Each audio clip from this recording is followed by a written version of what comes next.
जानकी जीवन स्मरण जय जय राम पार्वती पते हर हर महादेव पुंडलीक वरदा हरि विठ्ठल श्री अनंत कोटी ब्रह्मांड नायक राजाधिराज सच्चिदानंद सद्गुरु श्री ब्रह्मचैतन्य महाराज की जय। आपण संत श्री एकनाथ महाराजांनी लिहिलेला हरिपाठ पाहतोय। आज आपण 23वा अभंग बघणार आहे। हा नाथ महाराजांच्या अभंगांपैकी सर्वात लोकप्रिय असा अभंग आहे। आवडीने भावे हरिनाम घेसी, तुझी चिंता त्यासी सर्व आहे। नको खेद करू कोणत्या गोष्टीचा, पती लक्ष्मीचा जाणतसे। सकळ जीवांचा करीतो सांभाळ, तुझ मोकलील ऐसे नाही। जैसी स्थिती आहे तैशा परी राहे, कौतुक तूप आहे संचिताचे। एका जनार्दनी भोग प्रारब्धाचा, हरिकृपे त्याचा नाश होय। नाथ महाराज या अभंगामध्ये आपला भक्तिभाव कसा असावा, भगवंतावर आपलं प्रेम कसं असावं ते सांगतायत। ते म्हणतात, आवडीने भावे हरिनाम घेसी, तुझी चिंता त्यासी सर्व आहे। खरं पाहता आपण सगळेजण भवरोगामध्ये अगदी बुडून गेलेले आहोत। आपल्याला याची जाणीव नाही आहे। मात्र मागच्या निरूपणामध्ये आपण जसं पाहिलं की आपल्याला हा भव, हा संसार, हा प्रपंच गोड वाटतो। भोग आपल्याला हवेसे वाटतात। संतांची वचनं आपल्याला पटत नाही असं नाही, ती पटतात, पण ती वचनं ऐकल्यानंतर त्या ठिकाणी आपलं तसं चिंतन आणि मनन घडत नाही। पुन्हा आपण नकळत इंद्रियांच्या मागे जातो आणि पुन्हा भोगांमध्ये लिप्त होतो। एकदा त्यात लिप्त झालं की पुन्हा पुन्हा त्याचीच हाव निर्माण होते आणि आपल्या नकळत आपण त्याच्यात गुंतून जातो। नाथ महाराज इथं आपल्याला भक्ती करायला शिकवतात। ते म्हणतात, आवडीने भावे हरिनाम घेसी। आपल्याला भगवंताची आवड आहे का हो? गोंदवलेकर महाराज म्हणतात, आपण आयुष्यात कशाला प्राधान्य देतो त्याच्यावरून आपल्याला कशाची आवड आहे हे उघडपणे दिसतं। साहजिक आहे, आपल्याला प्रपंचाची, त्यातल्या विषय सुखांची आवड आहे। कसं होतं, आपल्या प्रत्येक इंद्रियाला काही ना काही मर्यादा आहे आणि या मर्यादांमुळंच कधीकधी भोग भोगल्यानंतर आपल्याला स्मशान वैराग्य येतं। मग आपण काही संतवचनं ऐकतो, वाचतो, त्यानंतर आपल्याला असं वाटतं की खरंच आपण परमार्थाला लागायला पाहिजे, खरंच आपण नामस्मरण केलं पाहिजे। तुकाराम महाराज एका अभंगामध्ये म्हणतात, पोट भरल्यावरी न बोलाव्या गोष्टी, भ्रम अन्न पोटी घेऊ नये। म्हणजे परमार्थाच्या आणि साधनेच्या गप्पा पोट भरल्यानंतर बोलू नयेत असं तुकाराम महाराज म्हणतात। त्यांचा सांगण्याचा हेतू हा आहे की जेव्हा आपण भोगांनी तृप्त असतो तेव्हा जर आपल्याला वैराग्य भावना आली तर त्यात काही विशेष नाही। एक माणूस म्हणाला, माझ्याकडचं मी सगळं दान दिलं। त्याला दुसऱ्यानं विचारलं, काय होतं तुझ्याकडे? तर तो म्हणाला, मी तर भिकारीच होतो। तर अशा दान देण्याला काहीही अर्थ नाही। समृद्धी पदरामध्ये असेल तर त्याच्या त्यागाला किंमत आहे। तसंच प्रतिकूल परिस्थितीमध्ये आपल्याला भगवंताची जर आवड किंवा ओढ असेल तर ती ओढ खरी। बाबा बेलसरीसुद्धा एके ठिकाणी म्हणतात की अनुकूल परिस्थितीमध्ये कोणीही नामस्मरण करेल। गाडी घोडा आहे, 2-4 वेळेला मुबलक अन्न आहे, वस्त्र भरपूर आहेत, तर अशा माणसाला नामस्मरण करणं तितकंसं अवघड नाही। पण प्रपंचामध्ये विपरीत परिस्थिती असतानाही जो नामात दृढ राहतो तो खरा साधक। अर्थात ते ज्या भूमिकेतून हे म्हणतात ती भूमिका समजून घेणं पण गरजेचं आहे। आपल्याला एकंदरीतच विषयांची, इंद्रिय सुखांची आवड आहे हे सांगतोय, कारण या सोप्या आणि साध्या वाटणाऱ्या अभंगाची सुरुवात आवडीने अशा शब्दानं आहे। आपल्याला मुळातच जर भगवंताची किंवा त्याच्या नामाची, साधनेची आवड नसेल तर त्यात भाव येणार तरी कुठून? आपण सहज बोलता बोलता म्हणतो की आमचा काही भाव इतका नाही देवाप्रती, आमचा भाव येणार कसा पण आपण हे विसरतो की ज्यामध्ये आपल्याला आवड असते त्यामध्येच भाव येतो. आता जर आपल्याला प्रपंचाची आणि विषयाची आवड आहे तर साहजिकच आपला तिथे भाव आहे. म्हणजे भाव आपल्यामध्ये नाही असं नाही आहे, फक्त तो विषयांमध्ये आहे. आपलं घर, आपले आप्तेष्ट, बायको, मुलं, गाडी, घोडा आणि अर्थातच हे सगळं जपण्यासाठी लागणारा पैसा, यामध्ये आपला भाव अडकलेला आहे. वस्तुतः यातली प्रत्येक गोष्ट अशाश्वततेचा बोध आपल्याला रोज देते. आपण जर नीट डोळे उघडून आपला प्रपंच केला तर आपल्याला लक्षात येतं की आपल्यापाशी काहीही राहणार नाही आहे. आपलं ज्याला खऱ्या अर्थानं म्हणावं असं कुणीही प्रपंचात नाही आहे. पण आपण त्या बोधाकडं जाणून बुजून दुर्लक्ष करतो. का तर आपल्याला मुळात आवडच विषयांची आहे. मग असे जर आपण असू तर आपल्याला भगवंताची आवड उत्पन्न कशी होणार, हा मूळ प्रश्न आहे. नाथ महाराज तर अभंगात म्हणतायत, आवडीने भावे हरिनाम घेसी. आता त्यांच्या या सांगण्यामध्येच आवड निर्माण होण्याचं रहस्य आहे आणि ते म्हणजे नामस्मरण. गोंदवलेकर महाराजांना सुद्धा एकानं विचारलं की महाराज, तुम्ही म्हणता नामात प्रेम यायला पाहिजे, पण नामात प्रेम येतच नाही, तर त्यासाठी काय करू? महाराज म्हणाले, असं पहा, आई झाली की मुलाचं प्रेम आपोआप येतं, तर आपण आई होण्याचा प्रयत्न करावा. तसंच नाम घेतलं की नामाचं प्रेम आपोआप येतं आणि नामाच्या प्रेमाबरोबरच भगवंताचं प्रेम आलंच. तर भगवंताचं नाम घेणं हा सगळ्यात सोपा उपाय आहे, जर भगवंताची आवड निर्माण करायची असेल तर.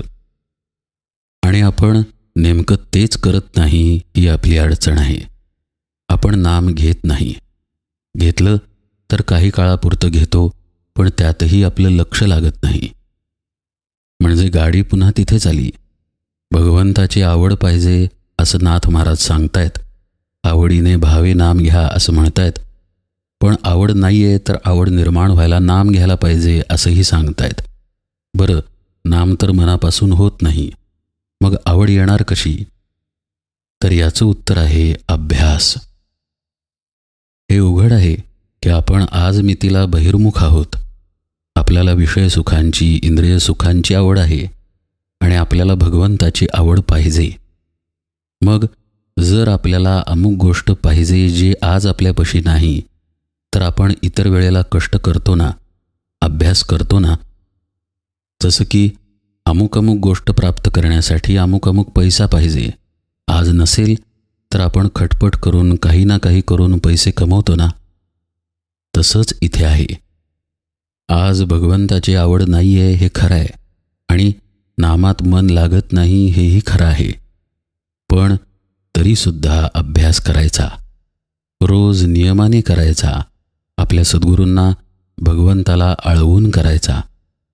रामराया, नामावरती माझे लक्ष लागू दे एवढी कृपा कर, मला नामाचं प्रेम येऊ दे एवढी कृपा कर, असं वारंवार त्याला मागायचं, असं वारंवार कळवळून सांगायचं आणि रोज अभ्यास करायचा. हाच उपाय आहे आणि हेच परमार्थ साधनेतलं गुह्य आहे. एक माणूस गोंदवलेकर महाराजांकडे आला आणि त्याला परमात्म प्राप्तीचं गुह्य जाणून घ्यायचं होतं. महाराजांनी त्याला खूप दिवस तंगवलं. आज सांगेन, उद्या सांगेन असं करत बरेच दिवस गेल्यानंतर त्याला वाटलं की बहुतेक महाराज मला काही परमार्थातलं गौप्य सांगणार नाहीत. म्हणून तो नाराज झाला आणि परत जायला लागला. तेव्हा महाराज म्हणाले, असं करा, आता स्नान करा आणि मला खोलीत येऊन भेटा. झालं. याला वाटलं आता बहुतेक महाराज आपल्याला गौप्य सांगणार परमार्थातलं. तो स्नान करून महाराजांच्या खोलीत लगबगीनं आला. महाराज म्हणाले, कान इकडं कर. त्यानं कान महाराजांच्या तोंडाजवळ नेला. महाराज म्हणाले, परमार्थातलं गौप्य काही जर असेल तर ते म्हणजे नामाचं प्रेम. आपण आपल्या सद्गुरूंना, इष्टदेवतेला शरण जावं. जिथं आपली निष्ठा आहे, श्रद्धा आहे, तिथं मनोभावे शरण जाऊन भगवंताचं नाम घ्यावं. त्याचा अभ्यास रोज करावा. आपल्या मनातले विचार आजूबाजूला असलेले विषय, आपलं इंद्रियांच्या मार्फत भोगांकडे धावणं, हे सगळं सुरू राहणार आहे. अजिबात काळजी करू नये आणि कुठलीही चिंता करू नये. आणि हेच पुढच्या ओळीत नाथ महाराज म्हणतात, आवडीने भावे हरिनाम घेसी, तुझी चिंता त्यासी सर्व आहे. प्रपंचात वाटणारी चिंता नाहीये बरं काही.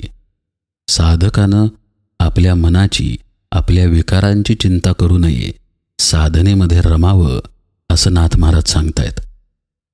असं जर तो रमला तर आपोआप तिथे भाव निर्माण होतो. म्हणून आवडीने भावे हरिनाम घेसी, तुझी चिंता त्यासी सर्व आहे. म्हणजे यात ते आवडीनं आणि भावानं नाम घ्या असंही सांगतात. पण हे ते जाणून आहेत की आपल्यापाशी मुळात आवड आणि भाव असत नाही. तर तो कसा प्राप्त होईल त्याचा मार्गही सांगतात. पुढे ते म्हणतात, नको खेद करू कोणत्या गोष्टीचा, पती लक्ष्मीचा जाणत असे.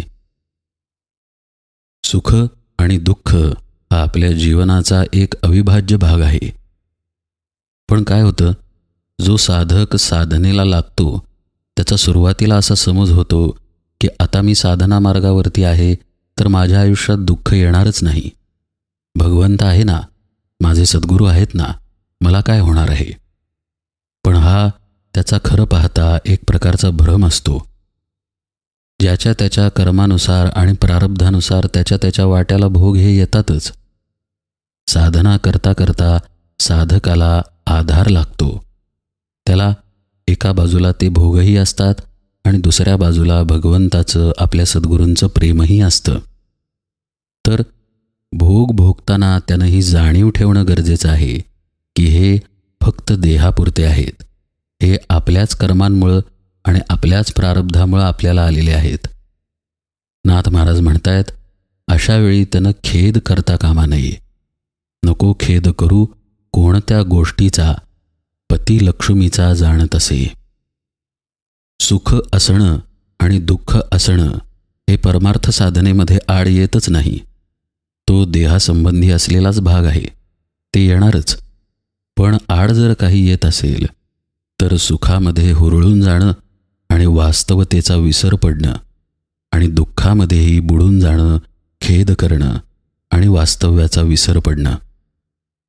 इथे नाथ महाराज तेच सांगतायत की तू खेद करू नको. दुःख येईल किंवा मनाविरुद्ध घटना घडतील, काही अडचणी येतील, पण त्याला धीरोदात्तपणे सामोरं जा. पती लक्ष्मीचा जाणत असे, हे तू मनाशी घट्ट बांध. पती लक्ष्मीचा हे दोन अर्थानं आहे. एकतर भगवंत, नाहीतर आपले सद्गुरू. सद्गुरू आपल्यावर येणाऱ्या परिस्थितीला ओळखून आहेत, ते माझ्यावरती लक्ष ठेवून आहेत, या जाणीवेमध्ये राहणं गरजेचं आहे. ही जाणीव साधकाला अशा क्षणी, अशा प्रसंगांमध्ये आधार देते. कारण कर्मभोग तर त्याचे चुकत नाहीत, पण साधना तर तो करतोय, तर मग आधार नको का? अशावेळी आतूनच त्याला सद्गुरू कृपेनं बळ मिळतं आणि मग तो साधक त्या अडचणींना सामोरा जातो. आपल्या सुखदुःखांकडे साक्षीत्वानं पाहायला शिकतो. पुढे पुढे साधना मुरली की तो ना सुखात अडकतो ना दुःखात अडकतो, कारण त्याला साधनेतला आनंद प्राप्त झालेला असतो. नाथ महाराज पुढे म्हणतात, सकळ जीवांचा करीतो सांभाळ, तुझं मोकलीलं ऐसे नाही. हीच ती आधाराची जाणीव. पुष्कळ संतांनी अशा स्वरूपानं आपल्या सद्गुरूंना आळवलेलं आहे, भगवंताला आळवलेलं आहे की भगवंता, एवढ्या सगळ्या सृष्टीचा तू सांभाळ करतोस, तर माझं तेवढं तुला ओझं झालं का? माझाही तू सांभाळ कर, मी तुझंच लेकरू आहे. अशा स्वरूपाचे पुष्कळ अभंग आपल्या संतांचे आहेत. हा साधकाला साधना काळात आधारच आहे. आपण कुणाचे नाही ही वस्तुस्थिती आहे, पण ती वस्तुस्थिती मुरणे अत्यंत कठीण आहे. खरं पाहता जोपर्यंत आपला देहभाव आहे तोपर्यंत अन्य कोणी माझं नाही, फक्त भगवंतच माझा आहे, हा भाव मुरू शकत नाही. हा भाव तेव्हाच मुरतो जेव्हा देहबुद्धी लयाला जाते. महाभारतामध्ये द्रौपदी वस्त्रहरणाचा प्रसंग आहे. आपल्या सगळ्यांना माहिती आहे की भगवान श्रीकृष्णांनी वस्त्र पुरवून द्रौपदीचं रक्षण केलं. नंतर जेव्हा पांडव वनवासात होते तेव्हा द्रौपदीनं श्रीकृष्णांना विचारलं की भगवंता, मी एवढी हाका मारत होते, सगळ्यात शेवटी तू मदतीला का आलास? त्यावेळी भगवान म्हणाले, अगं मी दरवाजातच उभा होतो, तूच दरवाजा बंद केलेला होतास. जोपर्यंत तुला तुझ्या शक्तीचा, तुझ्या आप्तेष्टांचा अभिमान होता, आपले नवरे आपल्याला वाचवायला येतील असं तुला जोपर्यंत वाटत होतं, तोपर्यंत मी आलो नाही. पण जेव्हा सगळ्यांवरचा विश्वास तुझा उडाला, एवढंच काय स्वतःवरचाही उडाला, आणि जेव्हा तू तुझे हात वर केलेस तेव्हा मी आलो तुला वाचवायला. असं इथे आहे. सकळ जीवांचा करीतो सांभाळ, तुझं मोकलीलं ऐसे नाही, हे वृत्तीमध्ये बाणणं गरजेचं आहे. जे सर्वसामान्यतः बाणलेलं नसतं. आपल्याला आपल्या शक्तीचा, आपल्या पैशाचा, आपल्या आप्तेष्टांचा आधार वाटतो. तो आधार नसून फक्त भगवंताचाच आपल्याला आधार आहे, ही वृत्ती एकदम कशी येणार? त्यासाठी तशा भावाचा अभ्यास करावा लागतो.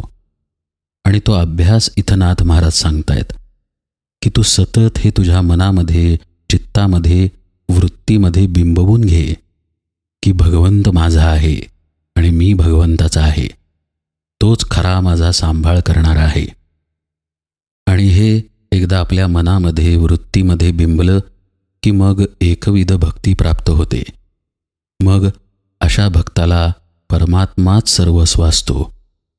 आम्ही काय कोणाचे खातो रे, तो राम आम्हाला देतो रे, अशा पद्धतीचा त्याचा भाव होतो. पण असा भाव होण्याच्या अभ्यासाच्या मार्गावरची एक महत्त्वाची पायरी आहे, आणि ती म्हणजे आहे त्या परिस्थितीमध्ये समाधान मानणे. गोंदवलेकर महाराजांच्या प्रवचनात तर हा विषय अनंत वेळेला आलेला आहे. महाराज वारंवार सांगतात की जे आहे त्यात समाधान माना, म्हणजे जे आहे ते पुरेल. माणसाची हाव कधीही थांबत नाही, कधीही शमत नाही. असं कधीही झालेलं नाही की अमुक पैसे कमवले म्हणजे पुरे असं मनुष्याला वाटलं आहे. कितीही मिळालं तरी त्याला आणखी हवंच आहे. एका मर्यादेपर्यंत प्रपंच करायला ही हाव, ही मागणी गरजेची असते, नाहीतर सगळेच उपाशी मरतील. पण परमार्थ करणाऱ्याने आपली सीमारेषा आखून घ्यावी लागते की बास, आता मी समाधानी आहे, आता मला माझ्या उरलेल्या वेळामध्ये परमार्थ करता येईल, काही ध्यान, काही नामस्मरण, काही चिंतन मनन करता येईल. तर आता एवढं मी जे कमवत आहे तिथे मी समाधानी आहे. असंच सर्व विषयांच्या बाबतीतही आहे. समाधान जर नसेल तर माणूस कदापि शांत होणार नाही, एका ठिकाणी स्थिर होणार नाही. असमाधानामुळे आपण कायमच जर धावत राहिलो तर आपल्याला परमार्थ करायला, चिंतन मनन करायला वेळ तरी कसा मिळणार? नाथ महाराज इथं म्हणतायत की जैसी स्थिती आहे तैशा परी राहे, कौतुक तूप आहे संचिताचे. खरं पाहता हे अत्यंत कठीण आहे. महापुरुषांची अशी उदाहरणंही आहेत की अगदी घरातील जवळची व्यक्ती वारते तरी ते त्यांच्या नामस्मरणामध्ये दंग आहेत. अर्थात ही खूप उच्च स्थिती झाली. पण निदान आपण गोंदवलेकर महाराज म्हणतात त्याप्रमाणे आपल्याकडे असलेल्या परिस्थितीमध्ये समाधान मानण्याचा अभ्यास तरी करू शकतो. मग तो आपण करावा. तो करत असताना आपला आपल्या वृत्तींशीही अभ्यास होतो. आपलं एक मन सांगतं की अजून हवं, आणि दुसरं मन सांगतं की आता समाधानाचा अभ्यास करूया. या द्वंद्वामधून प्रत्येक साधकाला जावं लागतं. शेवटी गुरुकृपेनं जिथे विवेक असतो ती बाजू जिंकते, पण अभ्यास मात्र करावा लागतो. हा समाधानाचा अभ्यास या ओळीमध्ये नाथ महाराज सांगतात की तू कौतुक पहा. नाहीतरी प्रारब्ध तुला बदलता येत नाही, मागचं संचित तुला बदलता येत नाही, करून झालेलं कर्म आपल्याला बदलता येत नाही, तर त्याचा परिणाम आपण बदलणार कसा? तोंडातून निघालेला शब्द आणि धनुष्यातून निघालेला बाण परत येत नाही असं म्हणतात. तर जे कर्म आपल्या हातून झालेलं आहे आणि त्यातूनच जे कर्मफळ, संचित, प्रारब्ध इत्यादी निर्माण झालेलं आहे ते फक्त आता तू कौतुकानं बघ. एक द्रष्टा होऊन बघ, साक्षी होऊन बघ. कारण आपल्या संचिताचा, प्रारब्धाचा, कर्मांचा फेरा फक्त देहापर्यंतच आहे. तू तर सच्चिदानंद स्वरूप परमात्मा आहेस, तर देहापशी आलेल्या भोगांकडे अलिप्तपणे बघायला तू शिक. असं नाथ महाराजांना कौतुकतूप आहे संचिताचे या शब्दातून सुचवायचं आहे. पुष्कळ वेळेला या ओळीचा गैरअर्थ केला जातो किंवा विपर्यास केला जातो.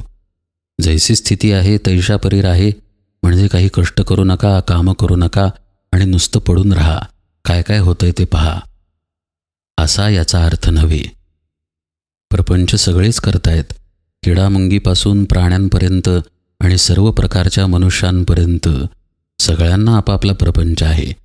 पण समाधानाची रेषा आखायला महाराज इथं सांगत आहेत. याचा आणखी थोडासा खोलातला अर्थ पाहूया. जैसी स्थिती आहे, कुठली स्थिती आहे? आपल्या अंतरंगामध्ये श्वसनाची स्थिती आहे. कारण या श्वसनाची स्थिती घालूनच परमात्म्यानं आपल्याला जन्माला घातलेला आहे. नाथ महाराज म्हणतात, जैसी स्थिती आहे तैशा परी राहे. आपल्या श्वसनामध्ये अनुस्यूतपणे सोहम ध्वनी आहे. तो परमात्माच मी आहे असा बोध आपल्या श्वसनामध्ये आहे. समर्थ दासबोधामध्ये म्हणतात, धरिता सो टाकिता हम, अखंड चाले सोहम सोहम. या सोहमच्या साधनेबरोबरच आपल्याला जन्माला घातलेलं आहे. तर त्या बोधामध्ये राहणं म्हणजेच जैसी स्थिती आहे तैशा परी राहणं. पण हा साधनेतला खोल अर्थ झाला. या बोधापर्यंत येण्यासाठी आधी साधकाला अंतरंगामध्ये स्थिर व्हावं लागतं. अंतर्मुख होऊन आपल्या विकारांकडे पाहावं लागतं, आपल्या मनाकडे पाहावं लागतं, आपलं मन शांत करावं लागतं. असं जर शांत झालं तर मग सोहमचा बोध जो आहे तिथे अनुसंधान ठेवता येतं. एकदम आपल्या श्वासांकडे लक्ष जाणार नाही. त्यासाठीही अभ्यासच पाहिजे ना. जैसी स्थिती आहे तैशा परी राहे हे खरं आहे, पण त्यासाठी जो अभ्यास पाहिजे तो अभ्याससुद्धा महत्त्वाचा आहे. तो अभ्यास आधी समाधान मानण्यापासून सुरू करूया, असं नाथ महाराज म्हणतात. निदान आपल्याकडे जे आहे त्यात समाधानी राहा, तृप्त राहा. धडपड करा, पण आवश्यक तेवढीच करा, कर्तव्यापुरती करा. अनावश्यक आणि केवळ हवेपोटी धडपड करत त्यातच सगळा जन्म घालवू नका, असं नाथ महाराज सांगतायत. ते म्हणतात, एका जनार्दनी भोग प्रारब्धाचा, हरिकृपे त्याचा नाश झाला. हरिकृपे त्याचा नाश झाला किंवा हरिकृपे त्याचा नाश होय, असे दोन पाठभेद आहेत. नाथ महाराज तेच पुन्हा सांगतायत की प्रारब्ध चुकत नाही, ते तुझ्या वाट्याला येतं कारण तेच तू करून ठेवलेलं आहेस. जसं आज मी 1-1 रुपया टाकून 1,00,000 रुपये बँकेत जमवले तर ते 1,00,000च असणार ना. फार तर फार व्याजाने एकाचे 2, दोनाचे 3 होतील, पण 10 कोट कसे होतील? जे आहे साठलेलं ते तसंच राहणार आहे. मग पुढे ते असं का म्हणतात की हरिकृपे त्याचा नाश होय? त्याचं कारण असं आहे की मागे सांगितल्याप्रमाणे या प्रारब्धाचा विषय फक्त देहापर्यंतच आहे. जर हरिकृपेनं देहभावच गेला तर प्रारब्धाची काय मातब्बरी? गोंदवलेकर महाराज एके ठिकाणी म्हणतात, देहभोग आहे, पण देहबुद्धीच नसेल तर भोग असला काय आणि नसला काय एकच आहे. एका गावामध्ये एक मोठा साधू आला. त्या साधूच्या दर्शनाला पुष्कळ गर्दी जमली, पण त्या लोकांकडं साधूचं लक्ष नव्हतं. साधू लगबगीनं कुणाच्या तरी घराकडे गेला. घराचा दरवाजा वाजवला तर आत एक वृद्ध स्त्री होती. तिनं दरवाजा उघडला. साधूनं त्या स्त्रीला विचारलं की साधू कुठे आहेत? त्या बाईला काहीच कळलं नाही. ती म्हणाली, इथं मी आणि माझा नवरा राहतो. नवऱ्याला बरं नसतं, तो अंथरुणावर खिळून आहे, काही वर्ष झाले. साधू म्हणाले, मला बघू दे त्यांना, तेच साधू आहेत. साधू आत गेले आणि अंथरुणावर खिळलेल्या त्या व्यक्तीला त्यांनी पाहिलं. अंगात अनंत व्याधी असूनही त्यांचा चेहरा आनंदी आणि समाधानी होता. जमलेल्या सगळ्या माणसांना साधू म्हणाली, तुम्हाला खरा साधू पाहायचा आहे ना? हा पहा. असं आहे, आपल्या प्रारब्धाची धाव आपल्या देहापर्यंतच आहे असं गोंदवलेकर महाराज सुद्धा अनेक वेळा म्हणतात. तर जर देहभावच गेला तर त्या प्रारब्धाची काहीही किंमत राहत नाही. या वस्तुस्थितीला नाथ महाराज हरिकृपे त्याचा नाश होय असं म्हणतात. परमात्म्याच्या कृपेने प्रारब्ध भोग टळतो असा अर्थ इथे नाही. भोग कुठेही जात नाही, तो भोगावाच लागतो. पण जो भोगणारा आहे तो देहावर राहत नाही, अशी हरिकृपा आहे. इथे या 23व्या अभंगाच्या निरूपणाला विराम देतो. यथावकाश आपण 24वा अभंग पाहू. जानकी जीवन स्मरण जय जय राम.